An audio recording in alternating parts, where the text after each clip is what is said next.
একটু ইমোশনাল প্রকৃতির মানুষ, তো তোমরা সবাই আমাকে অনেক প্রোটেক্ট করে রাখো, সো খুব স্ট্রং মনে হয়।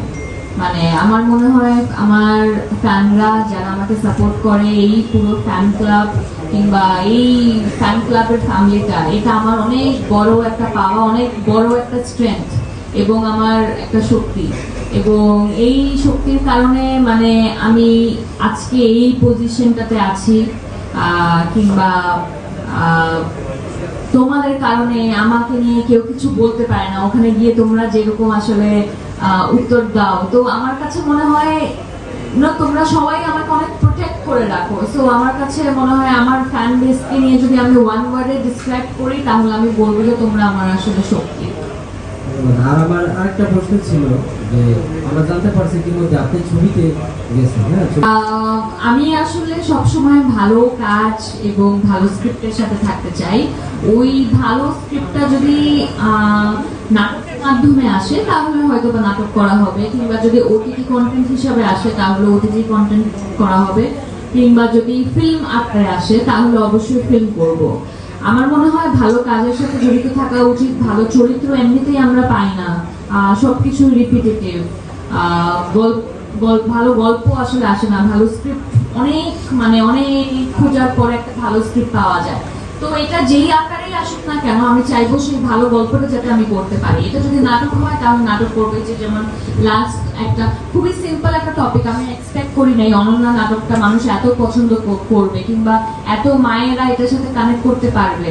আমার কাছে সবসময় মনে হয়েছে মানে সিম্পল গল্প, এটা করলে কি আসলে কেউ বুঝবে কি বোঝানোর চেষ্টা করছি, বাট আলটিমেটলি দেখলাম it was such a big success. এবং অনন্যা এখন মনে হয় 11 মিলিয়ন প্লাস মানুষ দেখে ফেলেছে অলরেডি। তো এত অল্প সময়, তাও এত ভিন্ন ধরনের, সবসময় দেখা যায় না, মানে একটু গল্পটা যদি একটু ভিন্ন হয় তখন হচ্ছে কি সেটা মানুষও ওইভাবে আসলে অ্যাকসেপ্ট করে না। তো ওই জিনিসটাও এখন চেঞ্জ হচ্ছে। আমরা ডিফারেন্ট টপিকে কাজ করলে সেগুলোও এখন মানুষ গ্রহণ করছে, দেখছে, বুঝার চেষ্টা করছে নাটকের মাধ্যমে আমরা কি বুঝাচ্ছি। তো সেটা ওইটাই বলছে যে ভালো স্ক্রিপ্ট যদি নাটকের মাধ্যমে আসে তাহলে নাটক করব, আর যদি অন্য কোনো ফর্মে আসে সেটাও করব।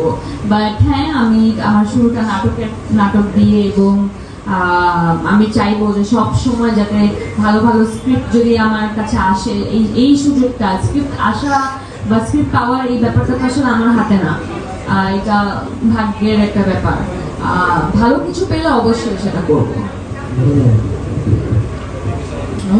মানে আমার আসলে, আমি তো একটু ইমোশনাল প্রকৃতির মানুষ, তো জন্মদিন আসলে আমার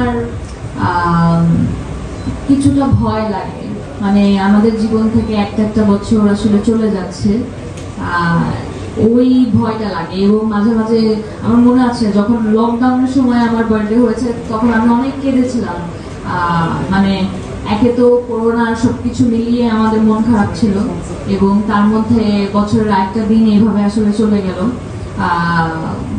তখন আমার মনে আছে আমি খুব কান্না করছিলাম। বাট কি করতে চাই বার্থডেতে, আমি আসলে আমি চাই যে এই যে আমার মাঝে মাঝে মন খারাপ হয়ে যায়, এই মন খারাপটা যাতে না হয়, এবং প্রত্যেকটা বছর যাতে অনেক সুন্দরভাবে কাটে, এবং প্রত্যেক বছরটা শেষ মানে আমার বার্থডে শেষ দিনে আমার যাতে মনে হয় যে না, আমি এই বছর অনেক কিছু অ্যাচিভ করেছি এবং আমার বছরটা খুব ভালো কেটেছে। আমি চাইবো প্রতি বছর আসলে আমি এই ফিলিংটা নিয়ে আমার বার্থডে পালন করি, এবং মন খারাপ না করে যে আমাদের জীবন থেকে একটা করে বছর চলে যাচ্ছে। তো আমি চাইবো যে এরকমটাই প্রতি বছর হোক। আর এই গেট টুগেদার এসে তো ভালো লেগেছে, এবং দেখা যাক সামনেও আসলে বার্থডে দিনগুলোতে এরকম কিছু করা যেতে পারে কিনা।